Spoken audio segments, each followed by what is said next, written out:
In the Kingdome, Bob Costas along with Bob Trumpy. The Jets have won the toss, and Wilson Alvarez will kick off. Alvarez took over a week ago, and Miami, by the way, has won 24-14 over New England. Is the final from the Orange Bowl, and so the Jets have to win to maintain that first-place tie. Here's Alvarez, who a week or so ago was set to take an insurance job in Corpus Christi, Texas. However, Efren Herrera required knee surgery, and so Alvarez, who was cut late in the preseason by the Seahawks, was brought back. His kick is fielded by Bruce Harper. Across the 30-yard line, and not much more than that.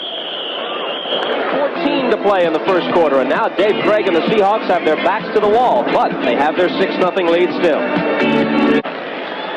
Now the Jet defense has a chance to do its thing. They have held their opponents to less than 200 yards in 4 of their last 5 games, and the league average yield is 330. They have become more than a good defense. They're an intimidating defense. And they've got Dave Craig backed up to his own 3-yard line. Margin in motion. The handoff to Theotis Brown, and Brown back to the line of scrimmage, and maybe a gain of 1 before Lance Mel makes the tackle. Bob, I like to go back a play to that punt. Seattle historically has been on special teams one of the most exciting teams that you might ever see in the NFL. And I noticed that Sam McCullough was the man on the outside who was the starting wide receiver, putting pressure on the punter. Now you'll see him fly across the front. Even though Rusty Tillman is the special teams coach, that's Sam McCullough in the air there. Jack Patera has a big hand in those special teams, and they want pressure on anybody on the other side when it comes to punting or place kicking or something of that nature. Second down, and they keep it on the ground. And Theotis Brown busts up the middle to about the 11, which is going to leave them with 3rd and about 2.5. Abdul Salam was in on the stop. Gastineau Salam, Ben Rudolph for Marty Lyons, who still has difficulties with the hamstring, and Joe Klecko across the front. Mel, Blinka, and Buttle, the linebackers. And the secondary, with the likes of Bobby Jackson, who's now on injured reserve, Johnny Lynn and Donald Dykes banged up from time to time, has Ray and Schroy at the safeties, Holmes and Johnson starting at the corners. On 3rd down, they pitch it back to Theotis Brown. He's got the first down and then some. Theotis Brown out across the 20 with a flag down in the backfield. 1, 2, 3, count them. 3 flags in the backfield. I think it's going to be pushing from behind by the Seattle Seahawks. Steve August, number 76, I believe, will be the culprit. Interesting play here. Almost the option. And, of course, when you've got a young man out of, what's the name of that school he's from in Madison, Wisconsin? Milton College. Milton College. I mean, I don't believe you have to protect him as much as you have to protect Jim Zorn. Illegal use of the hands, number 76 offense. Steve August is the guilty party. Interesting choice of plays, though. There's Gene Barth's crew working the game today at the Kingdome. 1:53 to play first quarter. You know, I flew out with those guys from Chicago. 3 of those guys. Did you realize that officials, NFL officials, take a test every week? I didn't realize that. They were all working on it on the plane coming out from Chicago. 3rd and 8. Play fake, and Craig drops back into the end zone, tries to scramble his way out. Falls over some tacklers, loses the football, but Dornick is there to grab it. Warm up Sam Adkins. Now, wait a minute, Craig. We know you're from a small school in Wisconsin, but my goodness, protect yourself a little bit. Speaking of Wisconsin, we welcome those of you in the Madison, Wisconsin area who had been watching the Buffalo-San Diego game. Here's your man, Dave Craig. We're going to show you the rest of this Seahawks-Jets game from the Kingdome because we know those of you in the Wisconsin area, in the area of Milton College, are interested in the exploits of Dave Craig, who took a whack and lost the ball on the last play, but it was recovered by Dornick. Joe Walton, Richard Todd trying to get this offense of the New York Jets uncracked. Joe Walton is the guy who was in charge of the offense. The offensive linemen are sitting there on the bench kind of wondering what's happening. But to repeat, the New York Jets have never beaten the Seattle Seahawks for whatever reason. And the last time the Jets lost in this season was to the New York Jets 19-3 in Shea Stadium. From the 15-yard line of the Seahawks, Dave Craig barks the signal. In place of Jim Zorn, who's out for the year, broken ankle a week ago against the Raiders. Deep drop, falls down and gets rid of it, incomplete to Theotis Brown. Here's the field position situation throughout the game for the Seahawks. They took over at the 12-yard line of the Jets after the botched snap from center on the punt. Took it in 3 plays for the touchdown. They got the ball at their own 28, 3 plays and a punt. Got it at their own 4, 3 plays and a punt. Now have it at their own 15, 2nd and 10.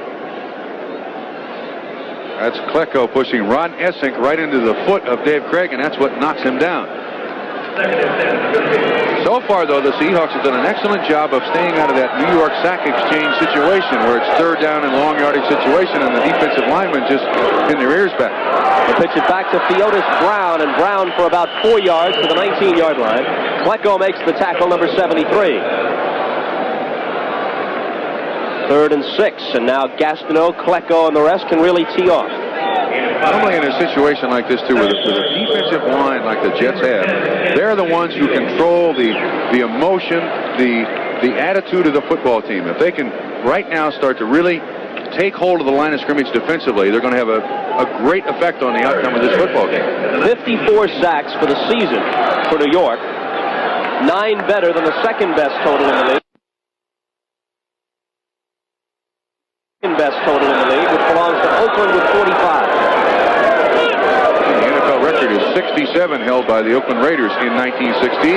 Theodis Brown is drilled on the play by Greg Buttle. And Jeff West again will have to punt from deep in his own territory. Of course, the thing to point out is that that figure of 67 for the Raiders was established in a 14-game season, and this is the Jets' 14th game of this year. Now it appears, too, that the Jets are beginning to take over defensively. And that's exactly what a good team will have happen. This is the best part of their football team, that defense, and they've got to dominate the line of scrimmage, and they're not doing it. Bruce Harper. They fake it. West throws, intended for easily incomplete. What a time for a fake from deep in their own territory, from their own 12-yard line. Jack Patera, the guy who comes up with those ideas, and the people in the Kingdome are not happy, but when it works, they're overjoyed. This is just slightly overthrown, easily, even though he's covered. Well, Jones has no idea the ball is thrown. And the Seahawks have just done the Jets a gigantic favor. It may swing old Mo to the Jet side of the ball. A totally inexplicable move by the Seahawks. The end zone. Dave Craig to the air on first down. Has good protection. Has a receiver. Steve Largent makes the catch. Largent to the 45-yard line for a gain of 20. That's now 66 straight games in which Steve Largent has caught a pass, and he is just 97 yards. Make that 77 yards from his 4th straight 1,000-yard season for the Seattle Seahawks. And his 60th reception of the 1981 campaign. Watch him run his route. Exceptional receiver. Very, very precise pattern runner, and good concentration on the football. 13 and a half minutes to play, second quarter. Up to Theodis Brown, and a yard at most. 2nd and 9 coming up. Abdul Salam was there. Blinka also plugged the middle. This telecast is presented by authority of the National Football League and is intended solely for the private use of our audience. Any rebroadcast or other use of this telecast without the express written consent of the Seattle Seahawks and the NFL is prohibited.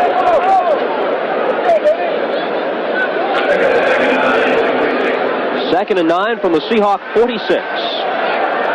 McCollum to the left and Largent to the right. Dornick and Brown are the running backs. Fake the give to Theodis. Craig unloads just before he's to be hit, and it's complete to the tight end, John Sawyer. Sawyer with a first down in Jet territory at about the 37-yard line, and Craig really did a nice job of delivering on target under very heavy pressure. Greg Buttle, 51 on the pressure. He's almost going down. He obviously has an excellent, excellent arm. 17 yards on the catch. John Sawyer's first reception. And boy, that's a big play. And as a coach, you're looking for that out of your players. And this young kid out of, what's the name of the college again? You'll never get this straight, will you? Milton College. Thank you very much. Milton College in Wisconsin. All 350 of them. Watching up there in Madison today. Only 243 of those enrolled are boys. So not much to choose from when they field a football team. Theodis Brown carries a pickup of about 5. 2nd and 5 coming up, but first let's check with Bryant in New York. Okay, thank you, Bob. In Denver, the Broncos have scored again. This time, Larry Canada doing the honors from 2 yards out. And a matchup of co-leaders in the AFC West. It's all Denver, 16-love in the second. Bob? Thanks, Brian. And those Broncos are an entirely different ball club when they get you in Mile High Stadium as opposed to on the road. Let's give Theodis Brown a gain of 6 on the last play, bringing up 2nd down and 4 with 11:25 to play in the half. We've had a TD by each team and a pair of missed extra points. We're tied at 6. Absolutely nothing for Theodis Brown. Maybe a loss of 1 as Joe Klecko slams him down. That's one of the interesting things about these two defensive ends of the New York Jets, Gastineau and Klecko. Even though they lead the league collectively in sacks, they are still great defensive players when it comes to the run, too, which is rather unusual. The word from the sideline on Freeman McNeil. It is a re-injury of the same sprained foot, which had kept him out for several games at midseason. Not as serious as before. They're going to try and warm him up on the sidelines before determining whether he can come back. Still limping as you look at him. Paul Johns comes in as the third wide receiver. McCullum, Largent, and Johns in now. Third and a long 4. Craig completes it to Largent, who bounces off tacklers and struggles, I believe, with enough yardage for the first down. They got it. Wow, you know, it's amazing. The Seattle Seahawks are keeping 2 running backs in to help their offensive linemen in pass protection on the New York Sack Exchange. And still with just 3 receivers going out, 2 wide receivers and a tight end, they're able to get open. Lots of motion by Largent and the Seahawks into the line of scrimmage. Watch these running backs. You see 33 Dorning sitting there to help out. Pass block as best he can. Largent's wide open.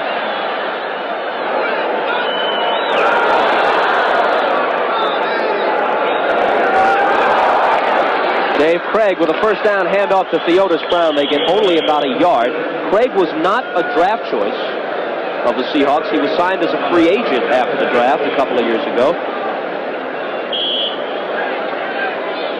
His rise to fame here in Seattle, what is parallel to Jim Zorn. And that Jim Zorn was from Cal Poly. That is certainly not a football factory. Neither is Milton College in Wisconsin.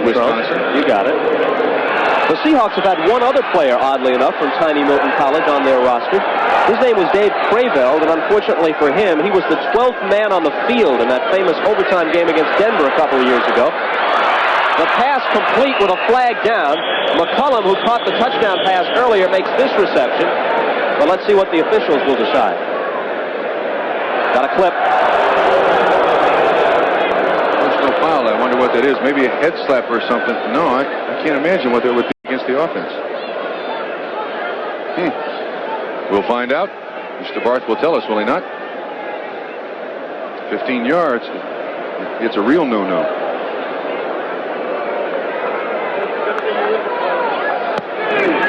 Personal foul, illegal kicking, a leg whip, number 78. They call Bob Newton, the 11-year veteran out of Nebraska, on the leg whip, which is the Conrad Dobler specialty. Not a penalty that is called very often, but one of the most often used little tricks of the trade in the offensive line. So it brings up 2nd and 24 from the 39-yard line of the Jets.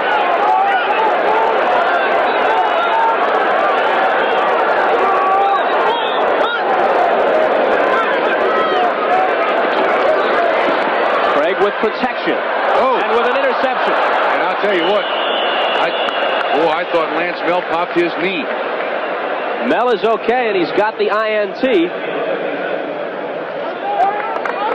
For Lance Mel, his 2nd interception of the season.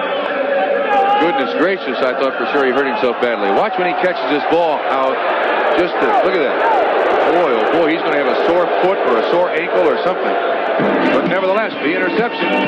The New York Jets take over on their own 26-yard line. This is Brian Gumble in New York. In San Diego, the Chargers have gone ahead of the Bills on Dan Fouts' 30th touchdown pass of the year. That tops the NFL. This one's 17 yards to Wes Chandler. It's 14-7 Chargers. Let's go back to the Kingdome. Well, Trump, I guess you were right. Mel came off the field pretty quickly, but now they're looking at his foot. Well, I think just his own weight probably sprained his ankle. On this AstroTurf, things like that happen. Your foot just gets stuck. It doesn't slip out from underneath. And they certainly need him. So do you go for more or do you run it out? Absolutely. They're going nowhere this season. And if they can get some experience for the football team, and if they're going to go on a fake punt at their own 12-yard line in the last minute and 18 seconds of the half, I certainly would suspect them to throw the ball all over the place.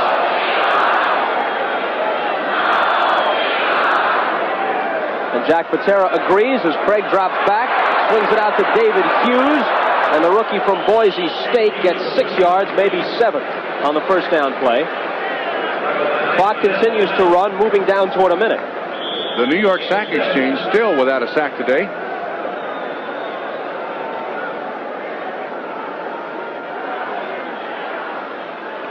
Craig on 2nd and 3. This will be a first down. Hughes makes the catch again. Now the Seahawks ought to use a timeout if they're serious about this. And they do. 10 yards on the completion. Here's Jack Patera, who has shown no reluctance to take chances. He had Jeff West attempt a fake punt pass to Ken Easley from their own 12-yard line when the score was 6-0 Seahawks. Walt Michaels, a 5-game winning streak in definite jeopardy against a team he has never beaten. There's Joe Gardy, the defensive coordinator, in the hat, the white hat.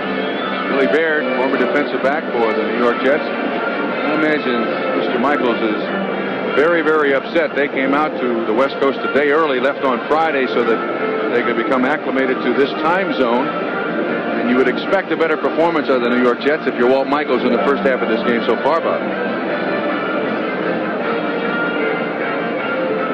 There is the last remaining active member of the Jets who was on the field at the Orange Bowl for Super Bowl III. One of the great games in pro football history as the Jets announced to everybody that the AFL was for real when they beat the Colts 16-7. There are even some people who point to that game as the real reason why that there was the AFL and the NFL combined, because of that Super Bowl victory by the New York Jets and Joe Namath and Randy Rasmussen and Boozer and Snell and Sauer and Pete Lamlin and Larry Grantham. Ball at the 38-yard line, 1st and 10 with 43 seconds remaining in the half. Craig fires to the sideline. McCullum makes the catch. And he's out of bounds in Jet territory at the 44-yard line. Kirk Springs shoved him out.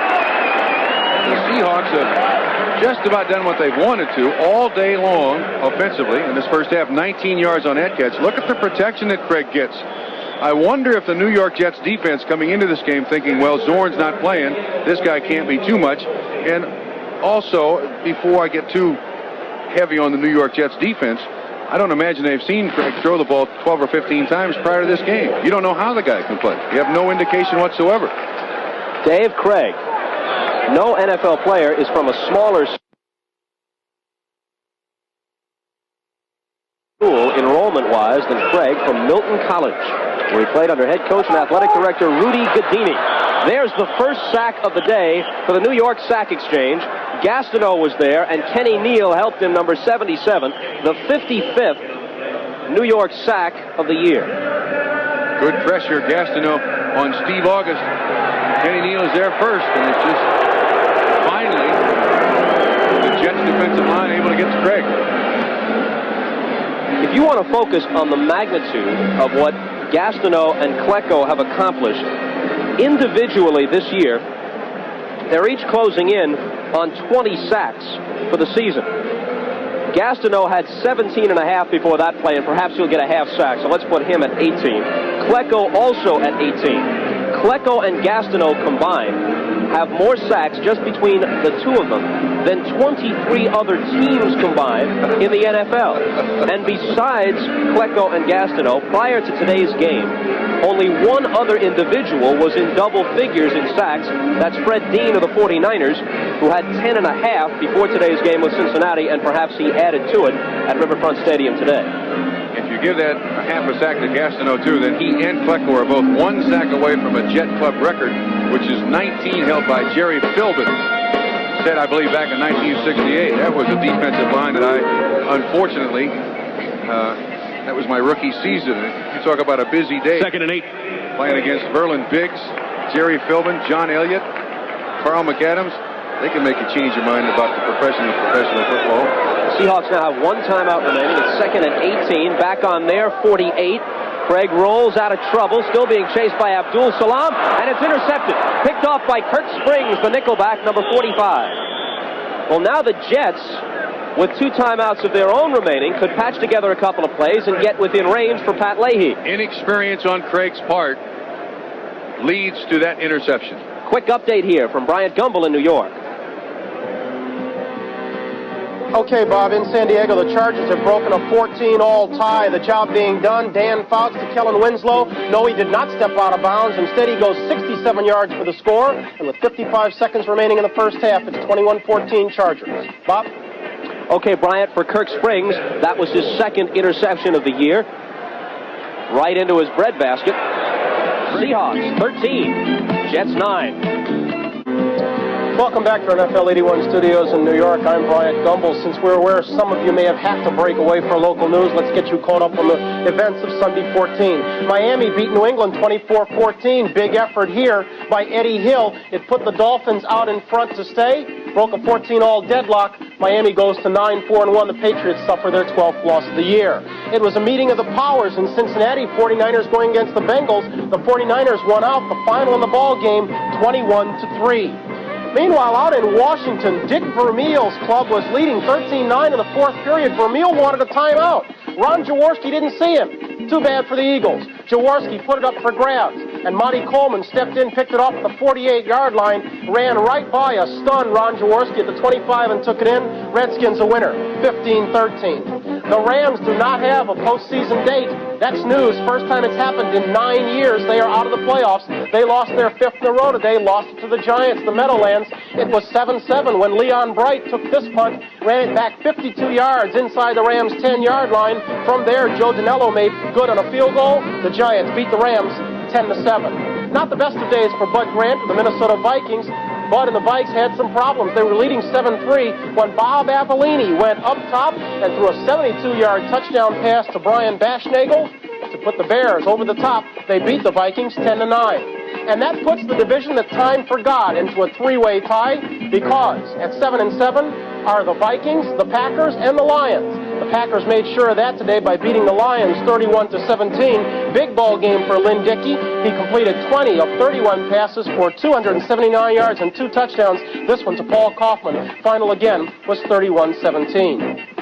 The St. Louis Cardinals are still in playoff contention. They are at 7-7 after beating the New Orleans Saints today 30-3. The Colts have now lost 13 in a row. Dallas beat them 37-13. All those are finals. Games in progress, as you know. Seattle out in front of the Jets 13-9 at the half. San Diego's beating Buffalo 21-14 at the half. Atlanta's out in front of Tampa Bay. Well, now Tampa Bay's out in front 17-16 in the third period, and it's 16-6 Denver in the third. We'll be going back to the Kingdome for a second half of football. Right now, it's 13-9, Seattle out in front. We'll get to that second half in Seattle right after we take time out for this commercial break.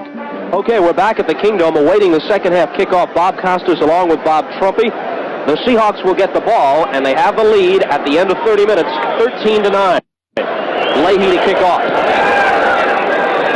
And this is a more characteristic Leahy kickoff all the way into the end zone, and Horace Ivory decides he'll stay right there.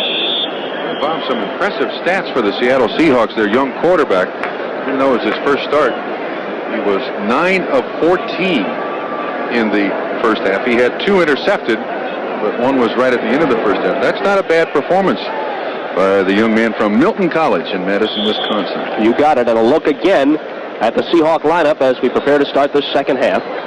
Fans here very, very quiet, are they not? They made plenty of noise during the first half as the Seahawks ran off to that 13-9 lead. Here's Craig. They also have a 5-year veteran named Sam Adkins on their roster, but they decided to go with Craig rather than Adkins. Did he pick that off? Jerry Holmes came up with it. At first glance, it looked as if it had fallen incomplete. And yet Holmes somehow came up with the football. Let's see if we can get a better view of it when we look again. I believe you'll see him catch this with just one hand. And this ball is poorly thrown by Craig. I think he tries to overthrow it. It kind of dies. I believe he catches that totally with one hand. The ball never made contact with the ground. McCullough was the intended receiver. But nevertheless, the Jets now with great field position, and that's exactly what they needed, something to get some momentum back on their side of the field. Watch this.